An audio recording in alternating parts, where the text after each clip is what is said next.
पिता स्तुति हो प्रभु। Thank you Jesus, thank you Lord, thank you Lord, thank you Lord. Worship your name, worship your name, worship your name. धन्यवाद धन्यवाद धन्यवाद धन्यवाद धन्यवाद। Okay okay. प्रभु यीशु के नाम में आप सभी का बहुत बहुत स्वागत। फिर एक और बार अद्भुत अद्भुत इस विषय पे जिसको मैं लगातार कई हफ्तों से आपके बीच में सिखा रहा हूं। जी हाँ, सुसमाचार के 4 पुस्तक मत्ती, मरकुस, लूका, यूहन्ना। जी हाँ दोस्तों, आप सभी बैक टू बैक उसको सुन रहे हैं, देख रहे हैं, और मैं समझता हूं कि बहुत सारी आशीषें आप जो है आत्मिक उन्नति आशीषें आप लोग पा रहे हैं। जी हाँ, मसीह मंथन बैठक हिंदी ऑनलाइन चर्च में आपका मैं स्वागत करता हूं। फेसबुक पर इस वक्त मैं लाइव नहीं हूं, मैं सिर्फ और सिर्फ यूट्यूब पर अभी लाइव हूं।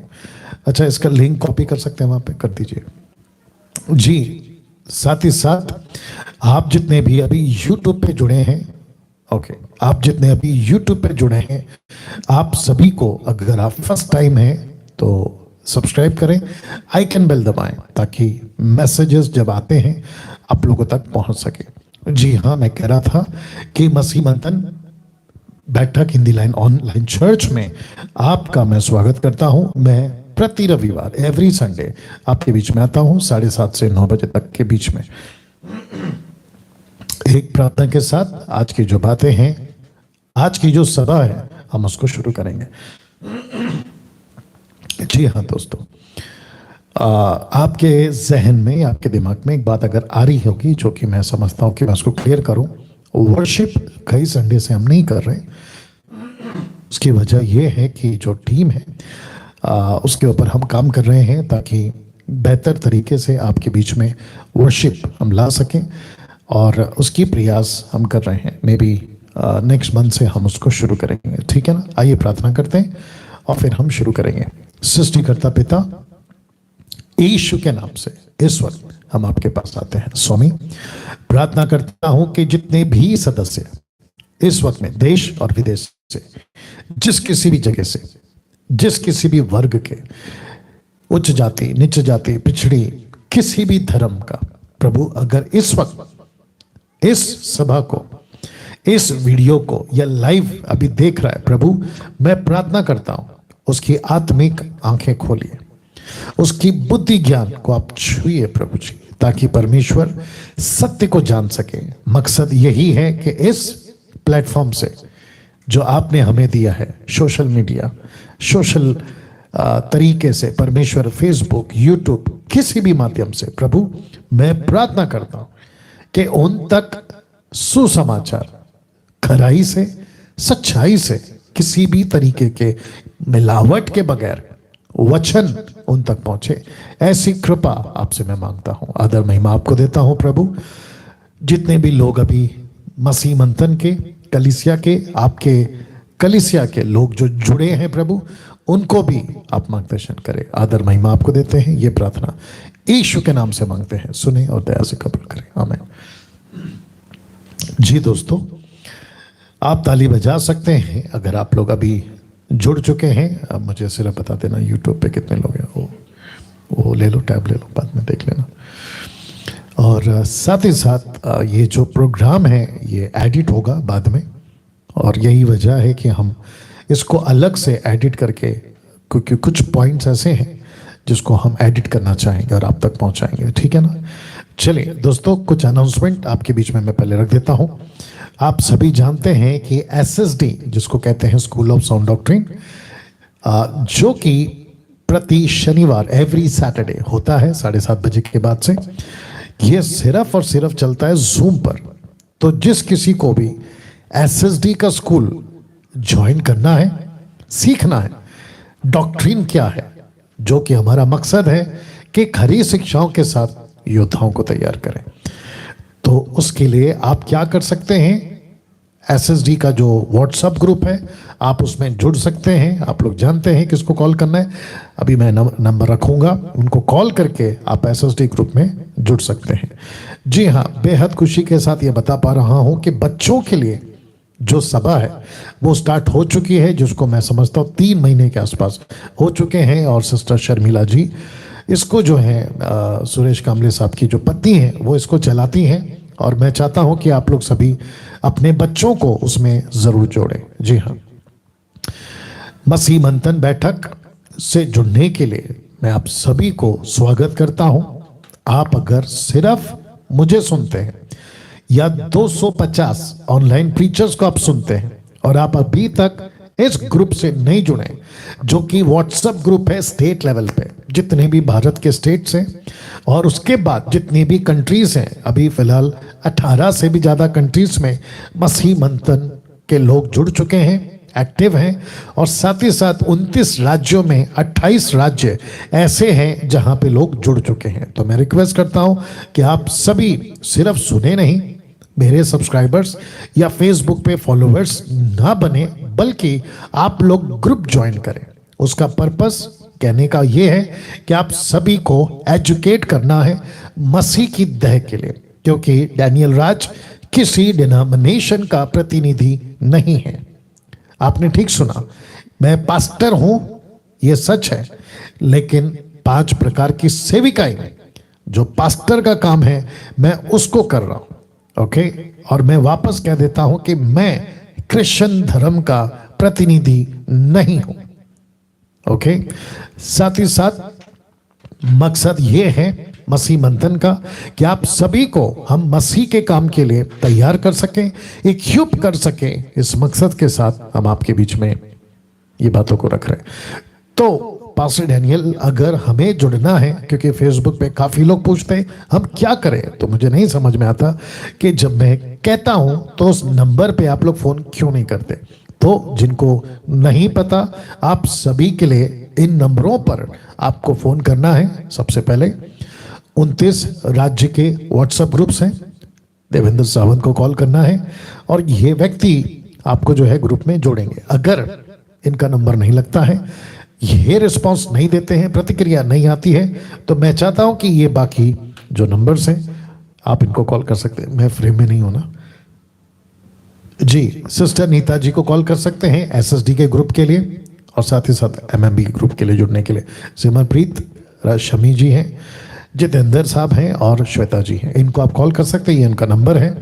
और साथ ही साथ अगर आप इंटरनेशनल हैं, भारत के बाहर अगर आप किसी देश से हैं, विदेश से हैं माफ करें, तो आपको कॉल करना है आशा जी व्हीलर को, आशा व्हीलर को, ये उनका नंबर है, आप इनको कॉल कर सकते हैं। और मैंने जैसे कहा कि 18 ग्रुप अंतर्राष्ट्रीय स्तर पर अभी एक्टिव है, काम कर रहे हैं, ठीक है ना।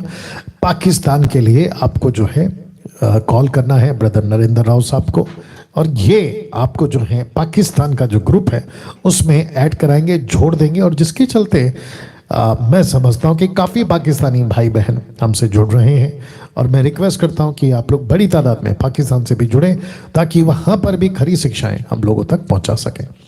साथ ही साथ इंस्टाग्राम पर एमएमबी है मसीह मंथन, फेसबुक पे मसीह मंथन है, यूट्यूब पे अभी आप देख रहे हैं, और साथ ही साथ वेबसाइट है हमारा masimantan.com, और एमएमबी ऐप है एंड्रॉयड और iOS, ये ऐप है जिसमें आप लोग हमसे जो है जुड़ सकते हैं। जी हाँ, साथ ही साथ बेहद खुशी के साथ मैं बता पा रहा हूं कि एमएमबी का मसीह मंथन बैठक का मैट्रिमोनियल स्टार्ट हो चुका है, और जिसको ब्रदर हर्षद जी जो है वो चलाते हैं। आपका विवाह, लड़का हो या लड़की, आप अभी देख रहे हैं, यंग है आप, बैचलर हैं, आप अगर देख रहे हैं और आपको पता है कि पास्टर डैनियल मेरी उम्र हो गई, मैच नहीं मिल रहा, जीवन साथी नहीं मिल रहा, मैं क्या करूं, क्या मसीह मंथन इसके लिए मदद करेगा? जी हाँ, बिल्कुल करेगा। तो ब्रदर हर्षद जी को कॉल करें, ये आपको एक फॉर्म भरने के लिए देंगे, या जो भी आपका इंफॉर्मेशन देते हैं वो वहाँ पे उनको दर्ज करेंगे। 500 रुपये रजिस्ट्रेशन है, जो कि अभी तक 70, 80, 90 के आसपास लोग जुड़ चुके हैं। हमने किसी से अभी तक पैसा नहीं लिया है। उसकी वजह यह है कि एमएमबी मैट्रिमोनियल का अभी सेपरेट अकाउंट जब बनेगा तब आप लोगों से पैसे ले जाएंगे, लेकिन उसके पहले अगर कोई मैच मिलता है तो हर्षद जी जो है आपकी सहायता जरूर करेंगे। तो मैं इनकरेज करता हूं लड़का लड़कियों को एनकरेज करता हूं माता पिता को, आप लोग जरूर अपने बच्चों को एमएमबी मैट्रिमोनी में जोड़ें ताकि जीवन साथी उनको मिल सके। आखिरी में मंथली सपोर्टर्स के लिए मैं वेलकम करता हूं, और आप सभी जानते हैं कि मसीह मंथन किस लेवल पे काम कर रहा है। पैसे की बात जब भी आती है मैं बहुत सटीक रहता हूं, स्पष्ट रहता हूं कि आपको किसी प्रकार का इजरायलियों का यहूदी कॉन्सेप्ट वाला दशमांश नहीं देना है। आपको दूसरा कुरिन्थियों 7:9 के हिसाब से आपको अपना दान देना है। 10 दो, 20 दो, 50 दो, 5 दो, जैसा ठीक लगे वैसा दो। आज मुझे एक भाई का फोन आया था, वो कह रहे थे कि उनके चर्च के पास्टर ने कहा है कि तुम 10-20 रुपए क्या डालते हो चर्च में, ये तो भिखारियों को दिया जाता है। तो वो कहते हैं कि ज़्यादा डालो। तो उन्होंने मुझे कॉल किया और मुझसे पूछा कि क्या पास्टर डैनियल ऐसा कुछ है क्या? तो मैंने कहा बिल्कुल नहीं, आपको अपनी मर्जी से देना है। जी हाँ, वैसे ही मंथली सपोर्टर्स अगर मसीह मंथन के लिए, जो कि बहुत तरीकों में काम कर रहा है, मिशनरीज को भेज रहा है, बाइबल फ्री डिस्ट्रीब्यूशन करता है, पैकेट्स देते हैं ग्रोसरी के, राशन जिसको कहते हैं, बहुत सारे लोगों को हम हेल्प करते हैं।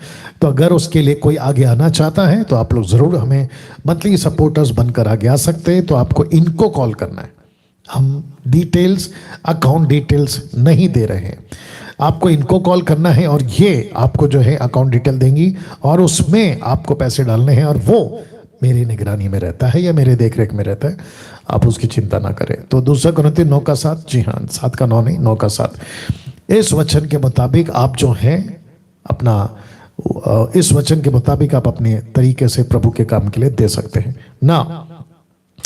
मैं चाहता हूं कि आज का जो विषय है मैं उसके ऊपर आ जाऊं और उसके बाद आपके बीच में हम वो बातों को रख सकें। जी हाँ, एपिसोड नंबर 12, एपिसोड नंबर 12। पिछले हफ्ते कुछ बातें की थी, लेकिन वहां जाने से पहले मैं आपको बताता चलूं कि अभी तक 11 एपिसोड में हम इतना कुछ बोल चुके हैं जो 4 सुसमाचारों के लिए बहुत ज्यादा, जो बिगिनर्स हैं मसीह जगत में, अभी शुरुआत में हैं, उनको फायदा होगा।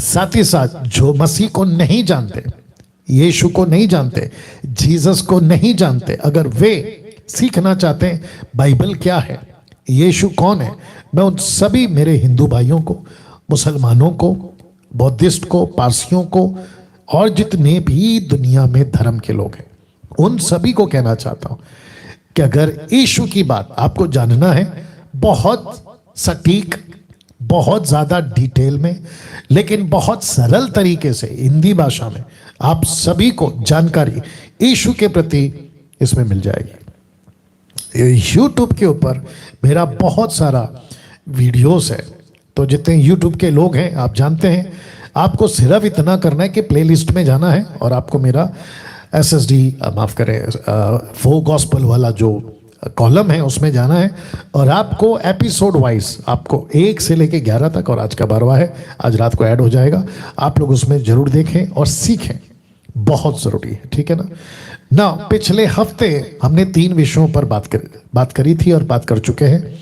वो विषय था कि धर्म के काम दिखावे के, दान, प्रार्थना, उपवास।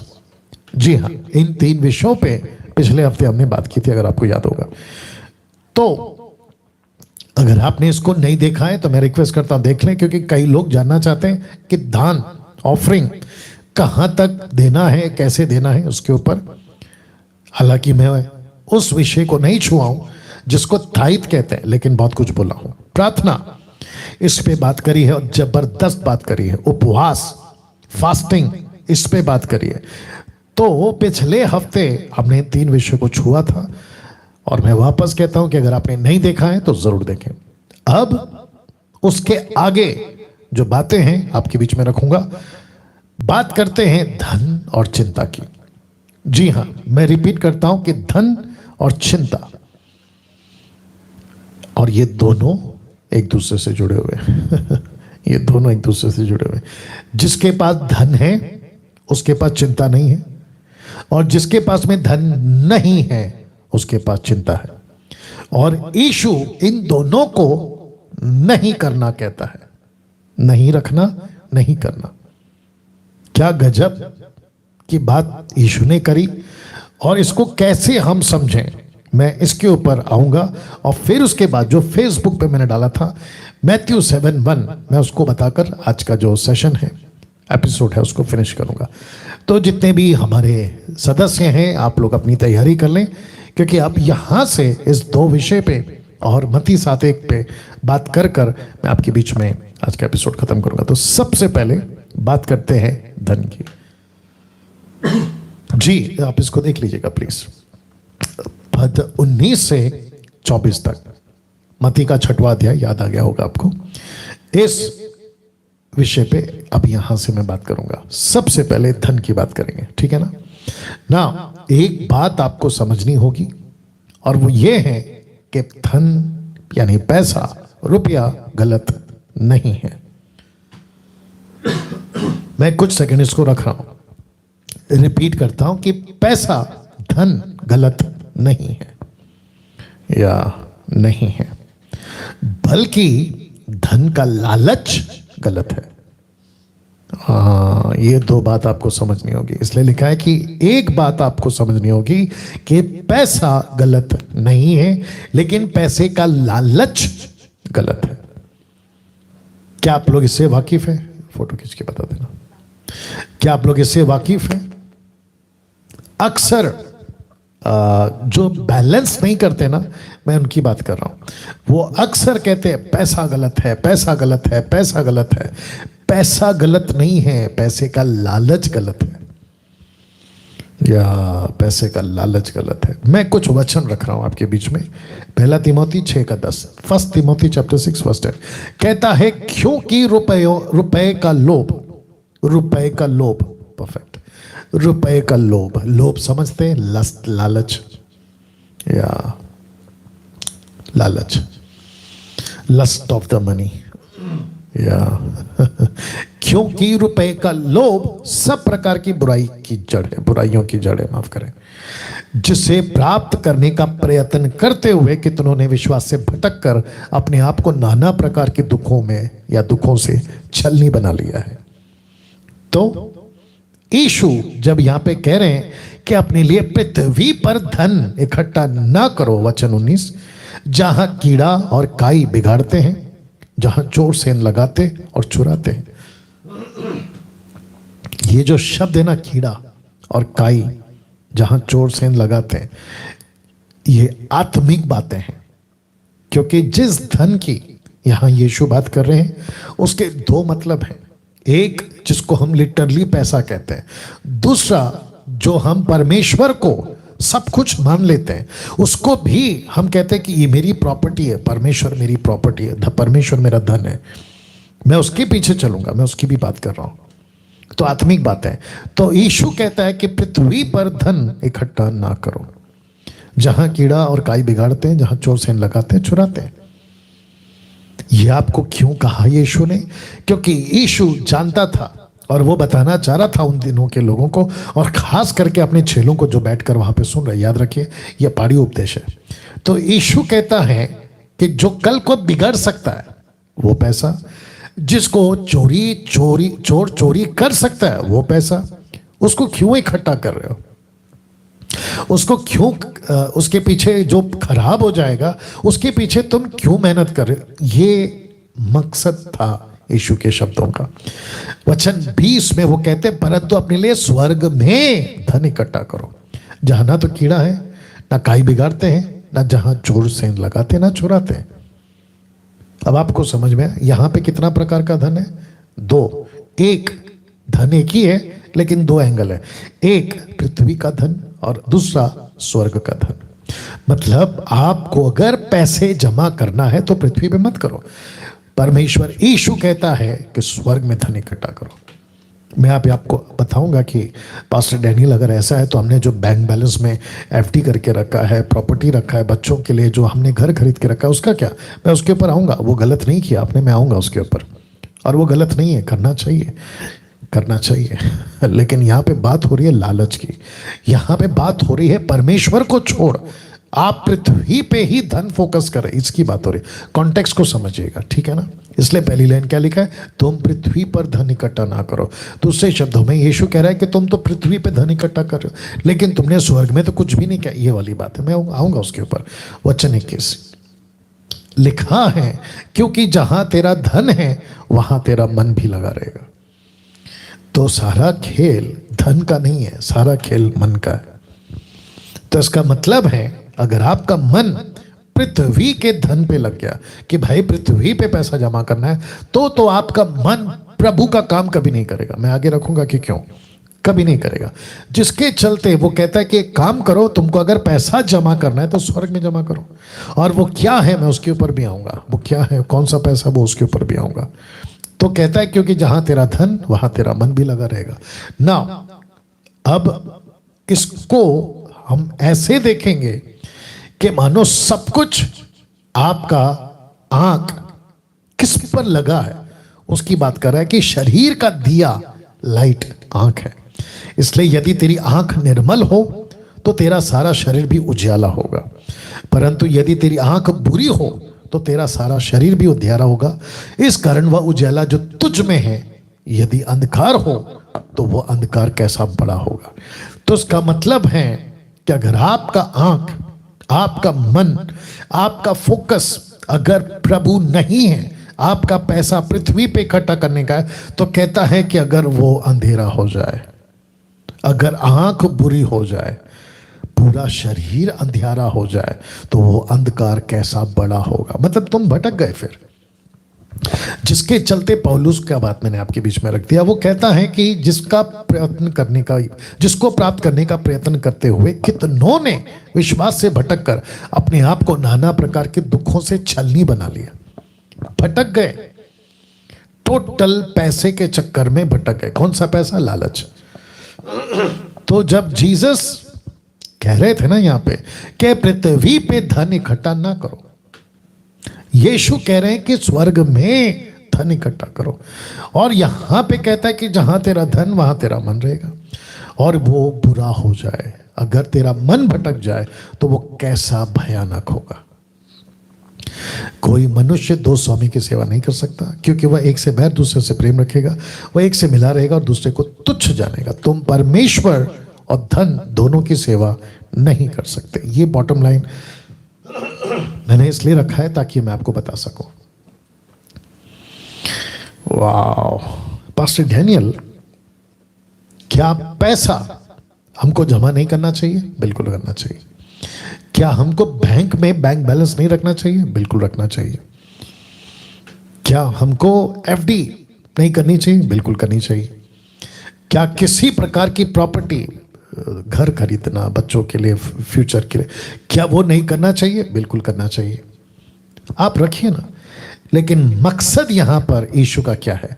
कहता है कि तुम परमेश्वर और धन दोनों की सेवा नहीं कर सकते। इसका मतलब है कि आप सेवक हैं परमेश्वर के, आप पैसे के सेवक नहीं हैं। आपके आंखों में रखना पड़ेगा, फिर से, आपकी आंखों में अगर पैसा आ गया, पैसा पैसा पैसा पैसा, परमेश्वर का काम अलग, परमेश्वर के काम में कोई दिलचस्पी नहीं। ऐसे लोगों की बात यहां पे यीशु कर। आपको याद होगा यीशु के पास एक व्यक्ति आया था, जवान आया था, मत्ती 19 अध्याय में। उसने कहा कि मुझे अनंत काल का जीवन पाने के लिए क्या करना होगा? तो यीशु ने कहा कि एक काम करो, क्योंकि तुम यहूदी हो, मूसा की किताबें जो लिखी है 10 आज्ञा, उसका पालन करो और व्यवस्था के अनुसार आप अपने आप को बचाओ, अनंत काल का जीवन पाओ। उसने बोला मैं बचपन से कर रहा हूं, लेकिन मुझे ऐसा क्यों लग रहा है कि मुझे संतुष्टि नहीं है कि मैं अनंत काल का जीवन पाऊंगा या नहीं पाऊंगा। तब यीशु कहता है ओके, अगर तुमको संतुष्टि नहीं है, ऐसा कुछ तुम्हारे अंदर आया है जो कि अच्छा था वो, तो यीशु ने कहा एक काम करो। मुझे ऐसा लगता है क्योंकि वो पॉइंट पे यीशु डायरेक्ट आ गए थे। उन्होंने कहा कि पैसा गरीबों को दे दो, सब कुछ बेच दो, मेरे पीछे आओ। क्यों? क्योंकि उसकी आंख बिगड़ गई थी। अंधकार हो तो वो अंधकार कैसा बड़ा होगा। उसकी आंखों ने सिर्फ पैसा देखा था। आज भी बहुत सारे लोग, मैं माफी चाहूंगा और कुछ स्टेटमेंट देना चाहूंगा, और वो स्टेटमेंट ये होगा कि कभी किसी को भी, खास करके विश्वासियों को, अविश्वासी तो खैर आपके पास आएंगे नहीं, लेकिन विश्वासियों की बात कर रहा हूं, विश्वासी की बात कर रहा हूं, बिलीवर की बात कर रहा हूं, क्राइस्ट फॉलोवर्स की बात कर रहा हूं, ठीक है ना। अगर वे आपसे पैसा मांगते कि भाई मदद कर दो, तो अगर आपको मदद करना है ना, तो वापस पाने की आशा से मदद नहीं, आप वापस मुझे मिलेगा उस मकसद से मदद नहीं करना। आपको अगर मदद करना है तो इस अपेक्षा से करो, वो चाहे 1 रुपया हो या फिर लाख रुपया हो, कि ये बंदे से मैं वापस नहीं मांगूंगा। क्योंकि मैं आपको बता दूं कि मैं खुद व्यक्तिगत तौर पे इन अनुभवों से गुजरा हूं कि जब तक पैसे की बात नहीं आती, रिश्ता सब कुछ ठीक रहता है। वो चाहे फैमिली का हो, रिश्तेदारों का हो, चर्च के मेंबरों का हो, पास्टर हो या पास्टर से हो, जब तक पैसे की बात नहीं आती सब ठीक से चलता है। लेकिन जैसे ही पैसे की बात आती है कि थोड़ी मदद कर दो, तो कुछ 2-3 इंसिडेंट्स अभी हाल ही में मेरे साथ हुआ, और जो कि रकम 1 नहीं 2 नहीं 5-5 लाख तक की बात कर रहा हूं मैं। हमने किसी को मदद करी और सामने वाले ने कहा कि हम आपको रिटर्न करेंगे, और उस पैसे को लाने में या उसको रिटर्न करने में वो व्यक्ति ने तो अपना विश्वास खोया, गड़बड़ी करी, परमेश्वर को, वचनों को अलग कर दिया और बिगड़ गया, रिश्ता खराब कर गया। किसके चलते? पैसे के चलते। तो मैं ये स्टेटमेंट देना चाहता हूं कि अगर आपको किसी की मदद करनी है, खास करके विश्वासियों की, तो रिटर्न मिलेगा उस अपेक्षा से नहीं करना। अगर आपके पास है तो दीजिए, अगर नहीं है उसको नमस्ते बोल दीजिए, कम से कम आपका उसके साथ रिश्ता ठीक रहेगा।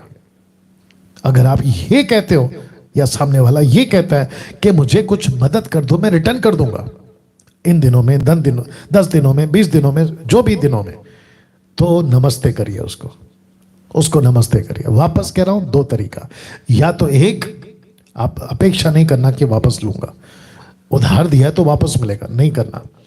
अगर उस अपेक्षा से है तो नहीं करना, मतलब आप उसको वापस दे दूंगा भाई, नहीं करना। अगर आपको लगता है कि मुझे से वापस नहीं लेना है, आपकी इतनी ताकत है कि मुझे रिटर्न नहीं चाहिए, तो उसको दे दो, वो चाहे 1 रुपया हो या लाख रुपया हो। ये स्टेटमेंट मैं दे रहा हूं। पता है क्यों?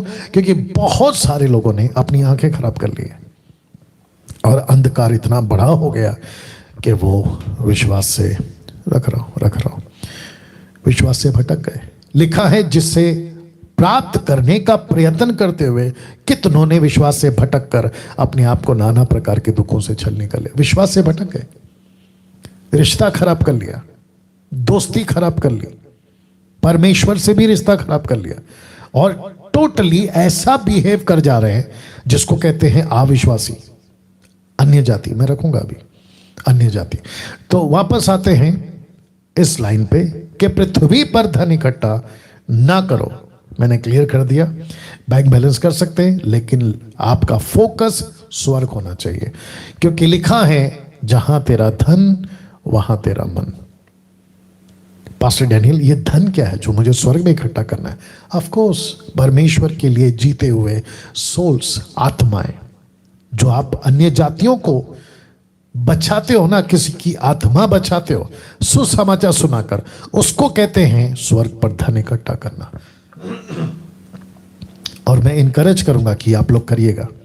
आपका बैंक बैलेंस यहां पे कितना बड़ा है, कितने नंबर, डिजिट का आपका डिजिट का अकाउंट है, बैलेंस है, वो नहीं देखेगा, उसकी कोई वैल्यू नहीं।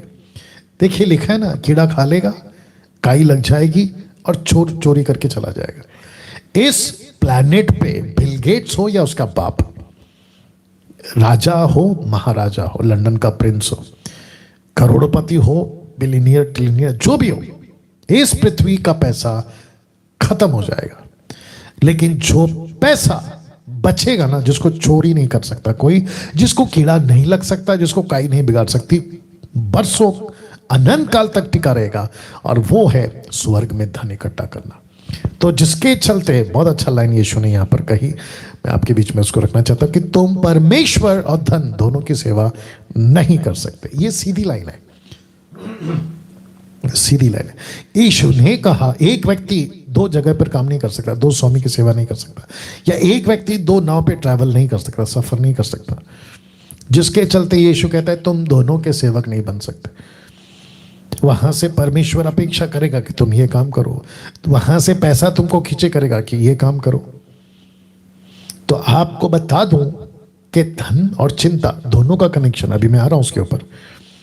तो पृथ्वी पे आप गरीब हैं, चिंता नहीं करना। आपके पास में बैंक बैलेंस नहीं है, चिंता नहीं करना। हाँ, आपको अपना प्रयास जरूर करना है, मेहनत करनी है, नौकरी करनी है, बिजनेस कर सकते हो बिजनेस करो, आप जैसा कर सकते हो करो। आप अपना पूरा एफर्ट डालिए अपने आप को मजबूत करने के लिए, फैमिली को मजबूत करने के लिए, बच्चों का भविष्य बनाने के लिए, सब करो। लेकिन इस चक्कर में नहीं कि सब कुछ यही है, सब कुछ ये नहीं है। सब कुछ परमेश्वर का राज्य है, और जो व्यक्ति ऐसा करता है उसको खुद परमेश्वर सब कुछ देता है। अभी मैं रखूंगा आगे। जो उसके राज्य को बनाता है उसको पैसा प्रभु देता है, और जबरदस्त देता है। ओके, तो अब बात करते हैं चिंता की, पद 25 से 34 तक में। अब मैंने कहा इसका कनेक्शन इसके साथ है, तो यीशु कहते हैं उसी कॉन्टेक्स्ट में, वो 25 में कहते हैं इसलिए मैं तुमसे कहता हूं, ये जो शब्द है ना तुम, मैं उस पे आऊंगा, इसलिए मैं तुमसे कहता हूं कि अपने प्राण के लिए चिंता ना करना, नहीं करना। Do not worry about your soul, नहीं करना चिंता। देखो कितनी सटीक लाइन है, मैंने इसको अंडरलाइन भी किया हुआ। कहता है अपने प्राण के लिए चिंता ना कर कि हम क्या खाएंगे क्या पिएंगे, और अपने शरीर के लिए कि क्या पहनेंगे। तो इसको कहते हैं रोटी कपड़ा मकान वाला टाइप। तीन बातें हैं, क्या खाएंगे क्या पिएंगे और क्या पहनेंगे। वाह। उन दिनों की चिंता थी ये, और ये चिंता आज भी है। आप लोग ऐड देखते हैं ना जब न्यूज़ चल रहा होता है आपके यूट्यूब पे, खैर मैं तो यूट्यूब से क्या पैसे नहीं कमाता, लेकिन यूट्यूब के जब भी आप लोग कोई भी आप ऐड देखते हो, विज्ञापन, आपको ज्यादातर क्या मिलता है? 90% खाने का आइटम। खाओ खाओ खाओ, पियो पियो पियो पियो, पहनो पहनो पहनो, कपड़ा कपड़ा कपड़ा, Pepsi, cold drink, Thums Up, पियो पियो पियो, पिज्जा बर्गर, खाओ खाओ खाओ, ये फैशन वो फैशन, पहनो पहनो। सी दिस, लूसीफर ने ये तीन चीज को अटैक किया।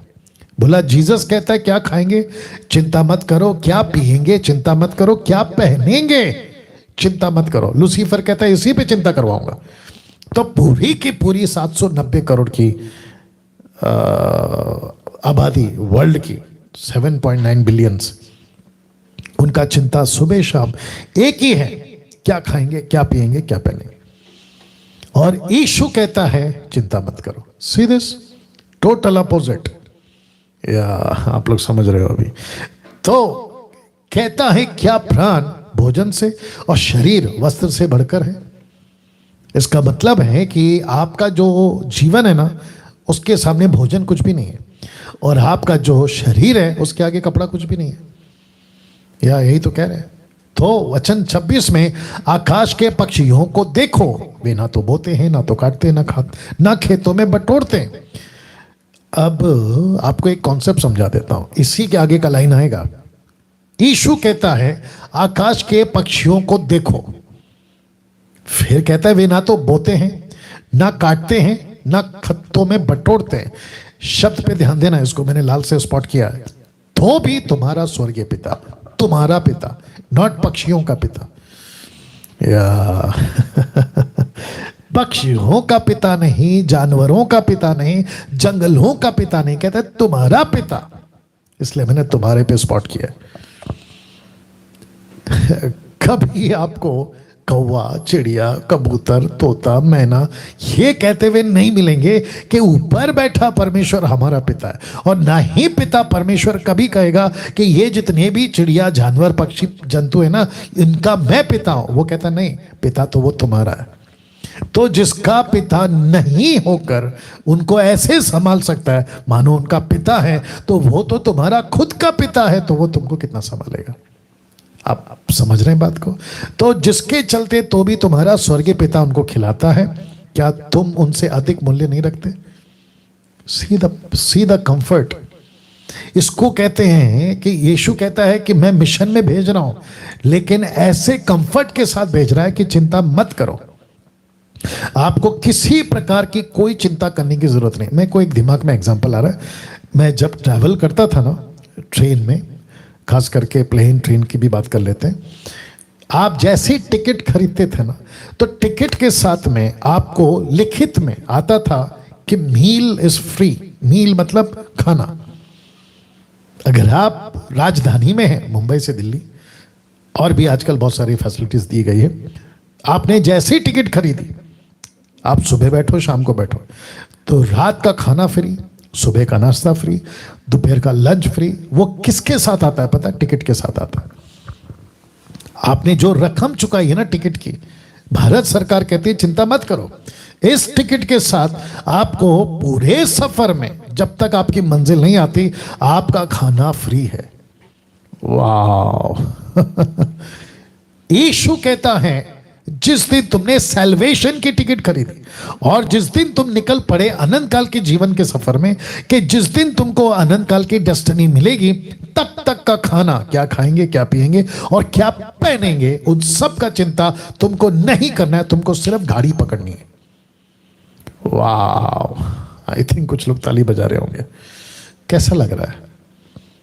मैं वही कह रहा हूं, क्या सुकून और क्या तसल्ली देकर भेज रहा है।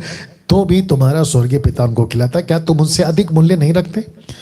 तुम में कौन है जो चिंता करके अपनी अवस्था में एक घड़ी भी बढ़ा सकता है? मतलब यीशु कह रहा है ओके, मैं तो कह रहा हूं चिंता मत करो।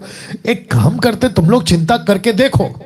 अगर चिंता कर भी लिया, बैठे बैठे चिंता कर लिया, तो चिंता करके तुम एक घड़ी भी बढ़ा सकते हो, कम कर सकते हो, कुछ ऐड कर सकते हो, निकाल सकते हो, क्या कुछ बेनिफिट आप ला सकते हो।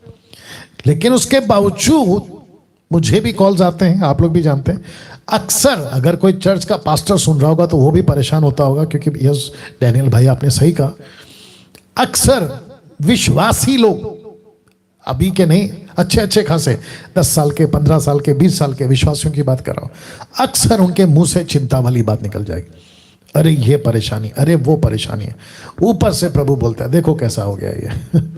मैं उसको कह रहा हूं चिंता मत करो, लेकिन ये चिंता कर रहा है। कैसा लग रहा है? जी हाँ, मैं आप लोगों से बात कर रहा हूं, सोच के देखिए आप। यीशु कहता है चिंता करके बता, अगर तूने कर लिया, क्या तू एक घड़ी भी बढ़ा सकता है? क्या कुछ चेंज कर सकता है? सीधी बात, नहीं कर सकता। 28, वस्त्र के लिए क्यों चिंता करते हो? जंगली शासनों पर ध्यान करो, वे कैसे बढ़ते, वे ना तो परिश्रम करते ना काटते हैं। तो भी मैं तुमसे कहता हूं कि सुलेमान भी अपने सारे भवन में उनमें से किसी के समान वस्त्र पहने हुए ना था। इसलिए जब परमेश्वर मैदान के घास को, जो आज है और कल भाड़ में झोंकी जाए, ऐसा वस्त्र पहनाता है, तो हे अल्प विश्वासियों, तुमको वह क्यों करना पहनाएगा? वाह! आपको नहीं लगता कि अगर हम साक्षात उन दिनों में होते, प्रत्यक्ष रूप में यीशु के सामने बैठे होते, तो ऐसा प्रतीत होता कि ये लाइन कि तो हे अल्प विश्वासियों, तुमको क्यों करना पड़ेगा, ऐसी डांट आपके कानों में आती है और आपको लगता है यार बाप रे कितना सख्त बोल रहा था या सख्त बोल रहा है। तो मैं वापस कहता हूं कि धन और चिंता, अभी तो मैं आऊंगा, और भी नहीं करना है। तो जो धन की चिंता करेगा, मतलब धन कैसे आएगा? आपके पास अगर धन है आपके पास चिंता नहीं है, अगर धन नहीं है तो आपके पास चिंता है। यीशु कहता है दोनों मत करो। अब आप सोच के देखिए, तो आपको किस पर निर्भर रहना है? टोटल यीशु पे, टोटल यीशु पे। अब आपको एक एग्जांपल देता हूं। ऐसा सोचिए कि आप पानी के जहाज में हैं, आपको उस पार जाना है। आप जैसे ही उस लकड़ी के बोट में बैठ जाते हो, आप किस पे निर्भर रहते हो? वो लकड़ी के बोट पे। वो लकड़ी जब तक पानी में है आप सुरक्षित हैं, लेकिन अगर लकड़ी का बोट डूब गया तो आपका सोर्स कौन है फिर बचाने वाला? कोई नहीं, कोई नहीं। तो जब तक सफर खत्म नहीं होता आपको उस बोट पे ही भरोसा रखना है। ये नेचर है, इससे ये सीख मिलती है। सोच के देखिए, परमेश्वर कहता है तो हे अल्प विश्वासियों, तुमको वह क्यों करना पहनाएगा? वह यानी परमेश्वर। तो इसका मतलब यह हुआ कि यीशु कहता है डिपेंड ऑन मी। जब तुम निकले हो, मैं तुम्हारे ऊपर आऊंगा। तुम क्यों कह रहे? देखो कई जगह पे तुम है, मैं आऊंगा उसके ऊपर। तो यीशु कहता है जब मैं तुमको भेज रहा हूं तो तुमको टोटल डिपेंड रहना है मेरे ऊपर। 31, इसलिए तुम वापस आ गया, तुम चिंता करके ये ना कहना कि हम क्या खाएंगे, क्या पिएंगे, क्या पहनेंगे। नहीं करना है आपको। देखो कितनी बार बोल रहा है और कितना सटीक बोल रहा है। वचन 32, क्योंकि अन्य जाति, आ गया ना अन्य जाति, जी हाँ, कहता है अन्य जाति इन सब वस्तुओं की खोज में रहते हैं और तुम्हारा स्वर्गीय पिता जानता है। तुम्हारा स्वर्गीय पिता, पक्षी का नहीं, जानवर का नहीं, जंगली पेड़ों का नहीं, तुम्हारा पिता जानता है कि तुम्हें ये सब वस्तुएं चाहिए। 33, इसलिए पहले तुम, ये जो शब्द है ना तुम, अब इस पे सटीक आऊंगा, कहता है कि तुम उसके राज्य और धर्म की खोज करो तो ये सब वस्तुएं भी तुम्हें, वापस आ गया, तुम्हें मिल जाएगी। तो प्रश्न उठता है कि कौन है ये तुम? ये वो लोग हैं जो उसके राज्य की खोज करते हैं। तो प्रश्न उठता है कौन है ये तुम और तुम्हें? ये वो लोग हैं जो उसके राज्य की खोज करते हैं। तो जो परमेश्वर की राज्य की खोज करता है उनको कहता है तुम्हारा स्वर्गीय पिता जानता है कि तुम्हें ये सब वस्तुएं चाहिए। तो अब इसको कंक्लूजन में लेकर आता हूं। तो पहले तुम उसके राज्य की खोज करो तो ये सब वस्तुएं, कौन सी वस्तुएं? मैं उसके ऊपर भी आऊंगा, आ रहा हूं। तो ये कौन है तुम? वो लोग जो उसके राज्य की खोज करते हैं। तो ये सब वस्तुएं भी तुम्हें मिल जाएगी। कौन कौन सी वस्तुएं? Question mark. क्या खाएंगे, क्या पिएंगे और क्या पहनेंगे? यीशु कहता है, मैं मेरा नाम ले लेता हूं, यीशु मुझे कहता है कि डैनियल अगर तुम के कैटेगरी में हो, तुम्हें, ये देख लीजिए, तुम्हें, अगर वो तुम हो, डैनियल अगर वो तुम हो तो तुमको चिंता नहीं करना है कि क्या खाएगा, क्या पिएगा, क्या पहनेगा। वाह! तो इसका मतलब है कि मुझे, अगर मैं यीशु का राज्य की खोज कर रहा हूं, ये वाला, तो मुझे चिंता नहीं करना है। मुझे चिंता करना है उसके राज्य की, और यीशु चिंता करेगा मेरे क्या खाऊंगा, क्या पीऊंगा, क्या पहनूंगा की। वाह! आपको नहीं लगता कि अच्छा डील है? आपको नहीं लगता कि अच्छा व्यवहार है? और इस पार्टनरशिप में आपको तुरंत आ जाना चाहिए। एक सीधी बात करूं, इस प्लेनेट पे ऐसा ऑफर कौन देगा बताइए? ऐसी कौन सी कंपनी है जो आपको यह ऑफर देगी कि तुम मेरा काम करो, मैं पूरी जिंदगी तुमको खिलाऊंगा पिलाऊंगा? और क्या है वो? क्या खाएंगे, क्या पिएंगे, क्या पहनेंगे, इसकी चिंता करनी नहीं है। तो यीशु इस चैप्टर को, कौन सा 6th चैप्टर को क्लोज कैसे कर रहा है? देखो कहता है, 34 लास्ट वचन है, कहता है सो कल के लिए चिंता ना करो, क्योंकि कल का दिन अपनी चिंता आप कर लेगा। आज के लिए आज ही का दुख बहुत है। क्यों दुख, क्यों कहा? क्योंकि उन दिनों में यीशु के पीछे चलना, आज भी, तब भी और आज भी यीशु के पीछे चलना एक कठिन सेवा है, कठिन सेवा है। तो यीशु कहता है उसकी चिंता तुमको नहीं करना है, कल खुद चिंता आप कर लेगा। आज की सेवा देखो, आज की सेवा देखो। वाह! तो इसका मतलब यह हुआ कि मुझे और आपको चिंता नहीं करना है। किसकी? पैसा कहां से आएगा? दूसरा, जब पैसे की चिंता नहीं है तो क्या खाएंगे, क्या पिएंगे, क्या पहनेंगे, उसकी भी चिंता नहीं करना। आई होप आप लोग ये बात को समझ गए। अब इंटरेस्टिंग टॉपिक, यीशु का पहाड़ी उपदेश चैप्टर 7। ये पोस्ट आपको याद होगा, फेसबुक पे मैंने डाला था। मैथ्यू 7:1। मैं समझता हूं कि मैथ्यू 7:1 की कोने की आड़ में लोगों ने इतना सुरक्षा खुद को कर लिया है कि मैं कुछ भी करूं, मैथ्यू 7:1 चिपका दो। वापस बोलूं कि मत्ती 7:1 की आड़ में इतना कुछ कर लिया है, और जब कोई करेक्शन करता है तो कहता है मैथ्यू 7:1, मत्ती 7:1। तो तब जाकर ये लाइन मैंने लिखी है, स्टॉप सेइंग जज not if you don't know what it means. जब तुमको इसका अर्थ नहीं पता है तो ये शब्द बोलना बंद करिए। मैं कुछ सेकंड इसको रख रहा हूं और मैं चाहता हूं कि आप इसको डाइजेस्ट करो पहले। या स्टॉप सेइंग जज not if you don't know what it means. जब इसका अर्थ आपको नहीं पता है, ये लाइन बोलना बंद करिए। आज आपका माथा चकराएगा कि मैथ्यू 7:1 दरअसल यीशु क्या बोल रहे थे। तो आप लोग तैयार हैं? मैसेज के डीप में हूं मैं अभी, या मिडिल पार्ट में हूं। अब यहां से आपको बहुत कुछ अपने आप को झोंक देना है ये लाइन को समझने के लिए।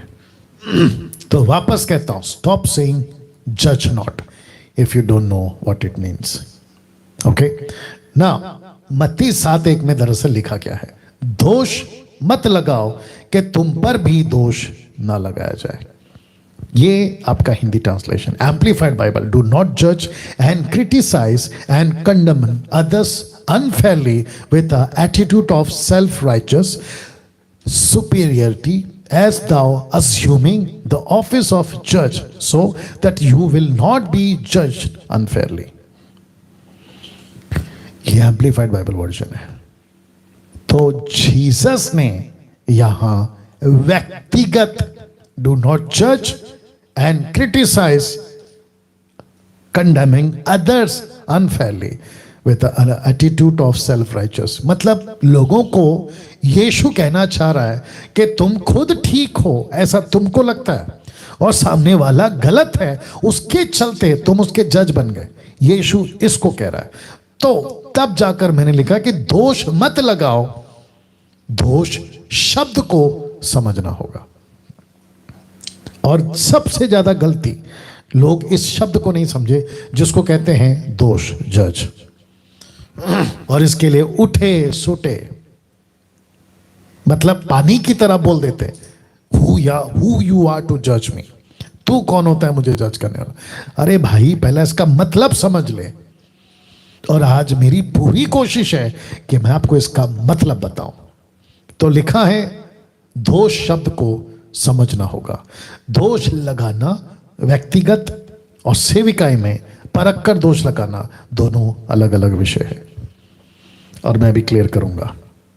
एक व्यक्तिगत है और दूसरा सेविकाई के प्रति। मैं रिपीट करता हूं, एक है व्यक्तिगत और दूसरा है सेविकाई।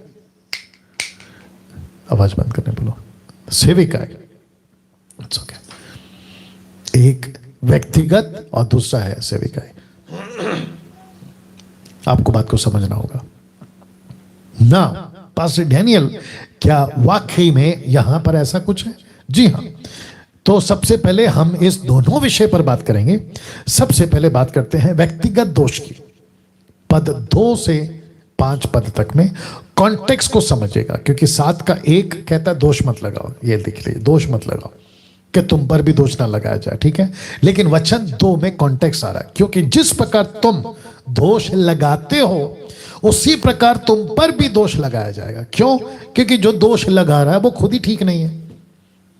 तो ऊपर बैठा परमेश्वर बोलता है कि जब तू खुद ही ठीक नहीं है तो तू दूसरे को क्यों करेक्ट कर रहा है। ये हो गया व्यक्तिगत। और जिसके चलते वो कहते हैं जिस नाप से तुम नापते हो उसी से तुम्हारे लिए भी नापा जाएगा। फिर कहता है तू क्यों अपने भाई की आंख के तिनके को देखता है, अपनी ही आंख का लट्टा तुझे नहीं सूझता। ये हो गया व्यक्तिगत, ये कॉन्टेक्स्ट है। और जब तेरी ही आंख में लट्ठा है तो तू अपने भाई से क्यों कर कह सकता है कि ला मैं तेरी आंख से तिनका निकाल दूं। हे कपटी, पहले अपनी आंख में से लट्ठा निकाल ले, तब तू अपने भाई की आंख का तिनका भली बातें देखकर निकाल सकेगा। ओके ना। आपको याद है मैंने पिछले हफ्ते इन 3 बातों पर और अभी 2 बातों पे बात किया था, दान, प्रार्थना, उपवास, धन और चिंता।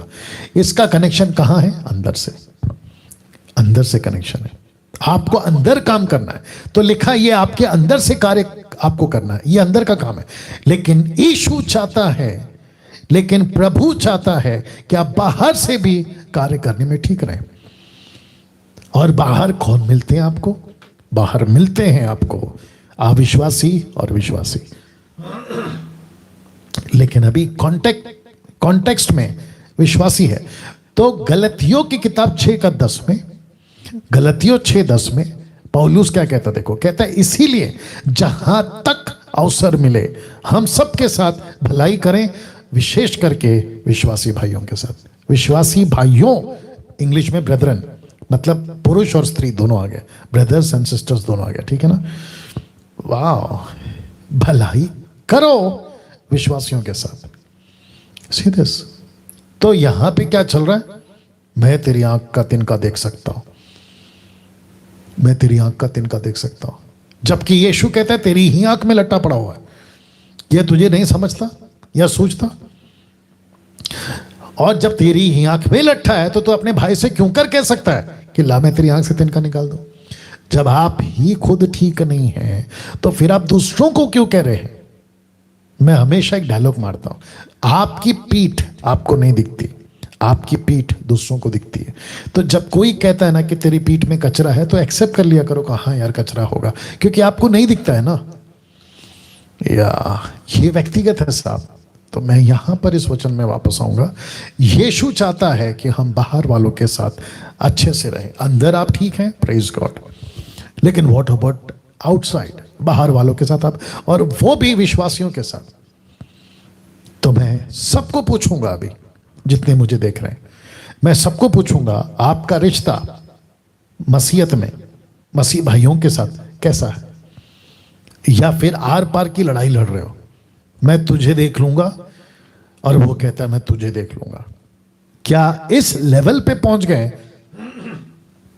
क्या इस लेवल पे पहुंच गए कि आप एक दूसरे की शक्ल तक नहीं देखना चाहते? उस लेवल पे पहुंच गए तो फिर यीशु बोलेगा, ओ तुम अंदर ठीक हो, दान, प्रार्थना, उपवास, चिंता नहीं कर रहे, पैसा नहीं इकट्ठा कर रहे, सब ठीक है, लेकिन बाहर तुम ठीक नहीं हो, आपस में तुम ठीक नहीं हो। देखिए यीशु की दिलचस्पी कितनी है। यीशु कह रहा है पतरस, अंद्रियास, याकूब, यूहन्ना, आपस में एक साथ रहो, मिलके रहो। लेकिन पतरस क्या कहता है? मेरा भाई इतना गलती करता है, मैं उसको कब तक माफ करूं? 490 बार, 490 बार, एवरी डे 490 टाइम्स। अगला दिन फिर 490 लागू, तीसरा दिन फिर 490 लागू। तो दूसरे शब्दों में यीशु कहना यह चाह रहा है कि तुझे भलाई दिखानी है, तुझे भलाई दिखानी है। वाह, दिमाग में बहुत कुछ आ रहा है। या मुझको और आपको यह समझना होगा, हम सभी को यह बात समझना होगा कि हम अंदर ठीक हैं। देखिए ना, रख रहा हूं, अंदर ठीक है, दान दे रहे हैं, प्रार्थना कर रहे हैं, उपवास भी कर रहे हैं, धन और चिंता भी नहीं कर रहे हैं, सब ठीक है, अंदर वाला काम है ना ये। लेकिन बाहर, बाहर पहला यूहन्ना 4:20 याद होगा आपको। जिस परमेश्वर को हम देख तक नहीं रहे उसको कहते हैं कि हम तुझे प्यार करते हैं, लेकिन पड़ोस में, मसीहत में आपका भाई है, उसको देख सकते हैं लेकिन उसको प्यार नहीं कर रहे या उसके लिए भलाई नहीं कर रहे। तो जिसके चलते पौलुस कहता है भलाई कर, विशेष करके भाइयों के साथ। जानते हो पौलुस ने क्या कहा इसी लाइन के पहले? वो कहता है कि धोखा ना खाओ, परमेश्वर ठट्ठों में नहीं उड़ाया जाता, मजाक में नहीं उड़ाया जाता, क्योंकि मनुष्य जो कुछ बोता है वही काटेगा, मनुष्य जो भी बोएगा वही काटेगा। तो आप क्या बोल रहे हैं? आप क्या अपेक्षा करते हैं? मैथ्यू 7:12 याद होगा आपको, जिसको कहते हैं गोल्डन स्क्रिप्चर, सोने का वचन। तुम चाहते हो कि सामने वाला तुम्हारे साथ ऐसा बिहेव करे, तो वचन कहता है तू पहले उसके साथ वैसा बिहेव कर। आप चाहते हैं ना कि सामने वाला ठीक रहे, तो कहता है कि तू भी उसके साथ ठीक से रहे। मैं इसको बात कर चुका हूं पहले भी। अब बात करते हैं सेविकाई में परख कर दोष लगाने की। मैं इसके ऊपर थोड़ा सख्ती से आऊंगा, क्योंकि बहुत लोगों ने इसको समझा ही नहीं है। उठे सुटे बोलते हम कौन होते दोष लगाने वाले, जो चल रहा है चलने दो, हम कौन होते। बट आपको बता दूं कि पद 1 में यीशु खुद कहता है दोष मत लगाओ, लेकिन पद 6 में यीशु खुद कहता है कुत्तों और सूअर। अरे बाप रे, मैं इसको कुछ सेकंड रख रहा हूं, मैं इसको कुछ सेकंड रख रहा हूं। या वाह, कभी टैली किया था आपने? आज करिए। यीशु कहता है पद 1 में दोष मत लगाओ, लेकिन यीशु खुद कहता है पद 6 में 7:6 में कहता है कुत्तों और सूअर। तो यीशु कुत्तों और सूअर किसको कह रहा है? ऐसे लोगों को जो मोतियों का कदर नहीं करते। अविश्वासी की बात नहीं हो रही है, बात हो रही है उन विश्वासियों की जो परमेश्वर के राज्य को यानी कि वचन को कदर नहीं कर रहे। ऐसों को यीशु कहता है कुत्तों और सूअर। और इसी रात का 12, 13, 14, 15, 16 तक वुल्फ भेड़ियों से बच के रहो। तो वचन 6 कहता है परंतु पवित्र वस्तु कुत्तों को ना दो और अपने मोती सूअरों के आगे मत डालो, ऐसा ना हो कि वे उन्हें पांव तले रौंदे और पलटकर तुमको फाड़ डाले। तो यहां पे यीशु कहता है कि तुम दोष मत लगाओ, फिर यीशु खुद वचन 6 में सूअर और कुत्ता बोल रहा है। ये क्या है? इसको कहते हैं जो मिनिस्ट्री को नहीं समझ रहा है और वो दोषी बन गया। तो ऐसों पे तो दोष लगाना चाहिए, ऐसों पे दोष लगाना चाहिए। ये यीशु है। अभी जब मैं बीच में प्रचार कर रहा था, अभी भी करता हूं, खैर कुछ अधूरे ज्ञान के सेवक जिनको समझ ही नहीं है और उल्टी सीधी बकवास करते हैं, कमेंट्स में इधर उधर अपनी उल्टियां करते रहते हैं। कहते हैं कि हम कौन होते दोष लगाने वाले, डैनियल जजमेंटल है, दोष लगाता है, दोष लगाता है। फिर यीशु का क्या करोगे? क्या यीशु को भी कहोगे कि आपने किसी को कुत्ता बोल दिया, आपने किसी को सूअर बोल दिया, आपने किसी को भेड़िया बोल दिया, हेरोदेस राजा को लोमड़ी बोल दिया, जॉन द बैप्टिस्ट ने सांप के बच्चे बोल दिया। यूहन्ना 8:44 में यीशु कहता तुम अपने पिता शैतान से हो। दोषी है तो दोष बोलना पड़ेगा ना। तो पवित्र वस्तु कुत्तों को ना दो, अपनी मोती सूअरों के आगे मत डालो, ऐसा ना हो कि वे तुम पांव से लौंदे और पलटकर तुमको फाड़ डाले।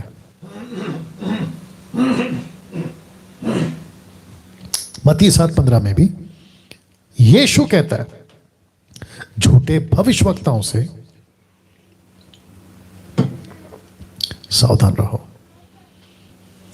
जो भेड़ों के भेष में तुम्हारे पास आते हैं परंतु अंत में फाड़ने वाले भेड़िए हैं, वुल्फ है, वुल्फ है। Can you believe this? Now इसको देखिए, गलतियों 1:8 कहता है परंतु यदि हम या स्वर से कोई दूत भी उस सुसमाचार को छोड़ जो हमने तुमको सुनाया है, कोई सुसमाचार तुम्हें सुनाए, वो श्रापित हो। तो पौलुस स्वर्गदूत को दोषी ठहरा रहा है, पौलुस कोई सेवक को दोषी ठहरा रहा है, और ऐसा वैसा दोषी नहीं, उसने सारी सीमा पार कर दी। कहता वो श्रापित है। यीशु कहता है श्राप मत दो, लेकिन पौलुस कहता है वो श्रापित है। अब मुझे बताइए यीशु और पौलुस यहां क्या कर रहे हैं? आप कहते हो ना मुझ जैसे 10% पीछरों को, खरे प्रचारकों को आप लोग दोष लगाते हो, दोष लगाते हो, तो फिर ये क्या चल रहा है? इसका क्या करोगे फिर आप लोग? इसलिए रिक्वेस्ट कर रहा हूं कि दूध के बॉटल के निप्पल से निकल के बाहर आओ और थोड़ा सा मीट खाओ। मीट समझते हैं, सॉलिड खाना खाओ। और वो सॉलिड खाना क्या है? वचन। क्योंकि आप लोगों को मोटिवेशनल टीचरों को, बीच में कुछ वर्शिपर्स हैं, वर्शिपर्स का टॉपिक निकला तो कुछ और बोल देता हूं। मुझे इस बात की खुशी है बोलते वक्त। मैं बहुत प्राउड फील करूंगा ये बोलते वक्त, और कर रहा हूं। एक वक्त था 90% चर्च और चर्च के जवान एक ही चीज पे फोकस थे, वर्शिप वर्शिप वर्शिप वर्शिप, गाना गाना गाना, म्यूजिक गाना म्यूजिक गाना म्यूजिक गाना। मुझे खुशी है कि कुछ 2-2.5 साल से ये बताते वक्त मैं फिर कहूंगा, गर्व फील कर रहा हूं कि ऐसा बुखार और ऐसा ट्रैप समझते, जाल शैतान का जो यूथ पर और चर्च पे पड़ा हुआ था, उसमें से लोग बाहर आ रहे हैं। अब वो डिसन कर पा रहे हैं, परख पा रहे हैं कि वचन का महत्व कहां है। और ये सब तमाशा वर्शिप की आड़ में गाना, कॉन्सर्ट, एल्बम, अरे बाप रे। बीच में एक विचित्र प्राणी है, हमारे मुंबई से ही है, खुद को गॉस्पेल सिंगर बोलता है, नाम नहीं लूंगा, फेसबुक पे फोटो डालते रहता है, इधर गया उधर गया, ये किया वो किया। उसकी फोटो देखकर हंसी आती है कि क्या था और क्या बन गया, और कैसे बना ये भी मैं जानता हूं। डालते रहता है फोटो। मुझे एक बात बोलनी है ऐसे लोगों को, और अगर कोई सुन रहा है तो उनको भी, आप जब वर्शिप की बात करके सिटी टू सिटी घूमते रहते हो अपना अपना बैग और झोला लेके, कभी ट्रेन में कभी प्लेन में, फिर सेल्फी लेके फोटो डालते हो, मैं उन लोगों से पूछना चाहता हूं, और ये जो तुमको बुलाते हैं और जहां तुम जाते हो गाना गाने के लिए, मैं उनको भी कहना चाहता हूं और तुमको भी कहना चाहता हूं, और खास करके विचित्र प्राणी को, मुंबई वाले को, वर्शिप का इतना शौक है ना तुमको, तो सामने वाले से पैसे की डिमांड नहीं करना। हाँ अभी बत्ती जली होगी, पैसे की डिमांड नहीं करना। उनको बोलो कि सर आपकी कन्वेंशन, मीटिंग, चर्च, जो भी आपका प्रोग्राम है, मैं खुद अपनी मर्जी से आऊंगा, क्योंकि मुझे शौक है गाना गाने का। मैं चेला नहीं बनाऊंगा, चर्च प्लांटिंग नहीं करूंगा, सुसमाचार नहीं सुनाऊंगा, और अगर कुछ लोग करते भी तो ऐसा करते हैं मानो मेहरबानी। मेहरबानी, इक्का दुक्का काम करते हैं और कहते हैं कि देखा मैं तो काम कर रहा हूं, और उनका जो प्राइम और मेन टाइम होता है वो गाना, एंटरटेनमेंट, ठीक है ना, वर्शिप की आड़ में। तो लोगों को कहना चाहूंगा कि पैसे का चार्ज मत करो, और जो इनको बुलाते हैं उनको भी कहूंगा कि इनको जब कॉल करते हो ना, तो पहला यही रखना कि भाई आपको तो शौक है गाना गाने का, आपको तो यही लगता है कि गाना ही गाना चाहिए, तो आप अपनी मर्जी से आइए, हम आपको प्लेटफॉर्म देंगे, आपको खाना देंगे, होटल देंगे, लेकिन पैसे की डिमांड नहीं करना। चलो तुम्हारे अंदर है हिम्मत, ऐसा करके बताओ। या मुझे मालूम है नहीं करोगे। नहीं करोगे, क्योंकि आपका, मैं अच्छे से जानता हूं उस विचित्र प्राणी को, क्योंकि इनका फोकस ही होता है। इनमें से कुछ अच्छे भी लोग हैं, बट ट्रैक ही गलत है तो क्या कर सकते हैं। इनका फोकस ही होता है कहां से आएगा पैसा। हाँ, अगर किसी को मिर्ची लग रही है कि पास्टर डैनियल आपने ऐसे कैसे बोल दिया, तो भैया तुमको अच्छे से पता है कि मैं भी तुमको जानता हूं। तो बात कर रहा था वर्शिपर्स की। लिखता है श्रापित है जो सुसमाचार को बिगाड़ देते हैं। जो सुसमाचार को बिगाड़ देता है श्रापित है, कर्सेड है वो। इतना गुस्सा क्यों, इतना गुस्सा क्यों? या इतना गुस्सा इसलिए है क्योंकि पौलुस जैसा आदमी जिसने फाउंडेशन डाला है, पौलुस के बाद के मिशनरीज जिसने फाउंडेशन डाला है, 18th century, 19th century, even last century, और अभी चल रहा है 21st सेंचुरी, जिन सेवकों ने फाउंडेशन डाला है, लहू बहाकर, पसीना बहाकर, त्याग का जीवन, देश को छोड़कर, विदेश को छोड़कर, उस फाउंडेशन पे आज कुछ सेवक लोग मस्ती करते हुए दिख रहे हैं आपको। तो पौलुस कहता है यदि हम या स्वर से कोई दूध भी उस सुसमाचार को छोड़ जो हमने तुमको सुना है, कोई और सुसमाचार सुना है, कहते कंफर्ट है, रिलैक्स है, मोटिवेशनल है, ब्लेसिंग है, ऊपर बैठा हमारा पप्पा है, वो हमसे बहुत प्यार करता है, ऐसे बिगाड़ देते हैं। ऑफ कोर्स प्रभु प्यार करते हैं, उसमें कोई शक नहीं है, लेकिन उसको अलग एंगल पे ले जाते हैं। ऐसों को पौलुस कहता श्रापित है, ऐसों को पौलुस कहता श्रापित है। मैं और एक चीज पूछ ही लेता हूं आज काफी दिनों के बाद। ये आजकल के जितने भी सो कॉल्ड मुंबई से, महाराष्ट्र से, पूना से, नागपुर से, बेंगलोर से, रांची से, झारखंड से, कलकत्ता से, नेपाल से, नॉर्थ से, इवन अदर कंट्री से वर्शिप वर्शिप वर्शिप करते हो ना, म्यूजिक म्यूजिक करते हो ना, मैं उन सभी को पूछना चाहता हूं, जब तुम खुदा के राज्य में खड़े रहोगे ना न्याय के सामने, वो तुमको नहीं पूछेगा कि कितना गाना गाया, कितना एल्बम बनाया, कितने म्यूजिक बजा, नहीं पूछेगा दोस्तों। दिमाग में लेकर आओ ये बात। वो एक ही चीज पूछेगा, वेयर आर द सोल्स? वो धन कहां है जो तुमको स्वर्ग में इकट्ठा करना चाहिए? एल्बम बेच के तुमने तो यहां का बैंक भर लिया, मीटिंग कर करके पैकेट, ऑफरिंग के पैकेट तुमने यहां बहुत जमा कर लिए, लेकिन प्रभु पूछेगा कि स्वर्ग का पैसा कहां है?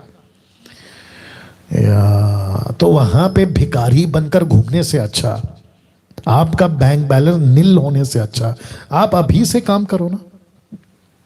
आपको गाना गाना है ना, तो गाओ ना, आत्मा बचाकर गाना गाओ, या गाना गाकर आत्मा बचाओ। लेकिन नहीं, ये वहीं पे दिखाई देते 90% जहां पहले से लोग बचे हुए, कि उन्हीं के बीच में गिटार और माइक लेके गाते हुए मिल जाएंगे, कॉन्सर्ट करते हुए, जो पहले से बचे हुए, और उनको भी मस्ती कम नहीं है। किनको? जो बचे हुए लोग हैं। कहते हैं हमारे को तो सोनू निगम, अरिजीत, इनका गाना तो नहीं सुन सकते, इनका कॉन्सर्ट नहीं रख सकते। अब अंदर की जो भड़ास है, जो कीड़ा काट रहा है इंटरटेनमेंट का, उसको तो बुझाना है, इनको बुलाओ। और फिर 2 दिन की, 1 दिन की, हद हो गई है साहब। तो जो सुसमाचार को बिगाड़ते हैं वो श्रापित हैं। तो ये दोष नहीं है? ऑफ कोर्स दोष है ना। इसको देखिए, लिखता है 1 तिमोथी 5:19 और 20। मैं इसको दूसरी बार आखिरी में भी लाऊंगा, लेकिन अभी बताता हूं। लिखता है कोई दोष, इसलिए मैंने उसका फॉन्ट बड़ा किया। लिखता है कोई दोष किसी प्राचीन पर लगाया जाए तो बिना 2 या 3 गवाहों को के उसको ना सुन, पाप करने वालों को, यानी प्राचीन को, पाप करने वाले प्राचीन को, पास्टर को, वर्शिपर को, कोई भी हो, सबके सामने समझा दे, ताकि और लोग भी डरें। सबके सामने। अभी बीच में कुछ विचित्र लोग आए थे मेरे पास, बोला सोशल मीडिया पे आप ये सब क्यों बोल रहे हो? तो फिर क्या है ये? सबके सामने। और मैं इतना भी नहीं बोल रहा हूं क्योंकि मैं खुद भी सेंसिबल आदमी हूं, मैं भी जानता हूं, बैलेंस में बात कर रहा हूं। अगर मेरे को खुलकर आना होता तो मैं उनकी फोटो लगा देता और उनका नाम ले लेता। या मेरे को सांप मारना है, लाठी नहीं तोड़ना है, मेरा मकसद वो है। वापस आता हूं, कहता है कोई दोष किसी प्राचीन पर लगाया जाए तो बिना 2 या 3 गवाहों को उसको ना सुन, पाप करने वालों को सबके सामने समझा दे, ताकि और लोग भी डरें। ऐसा क्यों? दोष अगर है तो सबके सामने समझा दे ना। आपको पता है पवित्र आत्मा का काम, वरदान, एक वरदान ऐसा है, क्या है देखो। लिखता है फिर किसी को सामर्थ के काम करने की शक्ति, किसी को भविष्यवाणी की, और किसी को आत्माओं की परख, आत्माओं को परखो और दोष लगाओ। ये गलत है, ये गलत है, गलत है, गलत है, गलत है। आत्माओं को परखो, किसी को अनेक प्रकार की भाषाओं का अर्थ बताना, आत्माओं की परख, द गिफ्ट ऑफ डिसर्निंग, ये पवित्र आत्मा देता है। तो मैं उन लोगों से भी पूछूंगा जो नहीं समझते मैथ्यू 7:1, तो मैं उन सभी को कहता हूं स्टॉप सेइंग जज नॉट। जब तुमको उसका अर्थ नहीं पता है तो ये लाइन बोलना बंद करो। किसी को आत्माओं की परख। आपको पता है श्रेष्ठ गीत 2:15 क्या कहता है? वो जो छोटी लोमड़ियां दाख की बारियों को बिगाड़ती हैं, उन्हें पकड़ ले। आत्मिक बातें हैं, पकड़ ले, क्योंकि हमारी दाख की बारियों में फूल लगे हैं, क्योंकि लोमड़ियां दाख की बारी में घूम रही हैं और वो फूल को बिगाड़ रही हैं। चर्च के अंदर कुछ लोमड़ियां हैं जिनको पकड़ना होगा। और रोमियो 16:17 आपको याद होगा, मैंने कहा था परखो, ताड़ लो, देख लो, मार्क देम, याद आया ना? अब एक ऐसी घटना आपके बीच में रखूंगा और फिर समाप्त करूंगा। एक ऐसी घटना जो गलतियों की किताब 2:11 में रिकॉर्ड हो गया। ये पतरस है और आपको कनेक्ट करने के लिए फोटो रखा है। और पौलुस कहता है, पर जब कैफा ब्रैकेट में पतरस अंताकिया में आया तो मैंने उसके मुंह पर उसका सामना किया। क्यों? क्योंकि वह दोषी ठहरा था। वो दोषी था, इसलिए तो लिख रखा है ये वचन। पहले कंफर्म करो, पहले कंफर्म करो। या कैसा लगा मत्ती 7:1 जो कि आपके बीच में रखा है? ओके, आइए प्रार्थना करते हैं। सृष्टिकर्ता पिता, मैं इस वक्त में प्रार्थना करता हूं जिन लोगों ने आज का वचन सुना, ये समझ, ये अंडरस्टैंडिंग उनको दीजिए प्रभु, ताकि पिता समझ सकें, आगे बढ़ सकें, चीजों को ठीक से ले सकें, गंभीरता से चल सकें। ऐसी मैं प्रार्थना करता हूं। आदर महिमा आपको देता हूं। ये प्रार्थना यीशु के नाम से मांगता हूं। ना दोस्तों, समाप्ति में वह वापस याद दिला दो जितने भी 1200 के ऊपर लोग देख रहे हैं, अगर आप MMB के, मेरी जो सेविकाई है, मिनिस्ट्री है, उसके मंथली सपोर्टर्स अगर बनना चाहते हैं तो इस नंबर पे कॉल करें और इस वचन के मुताबिक देंगे आप।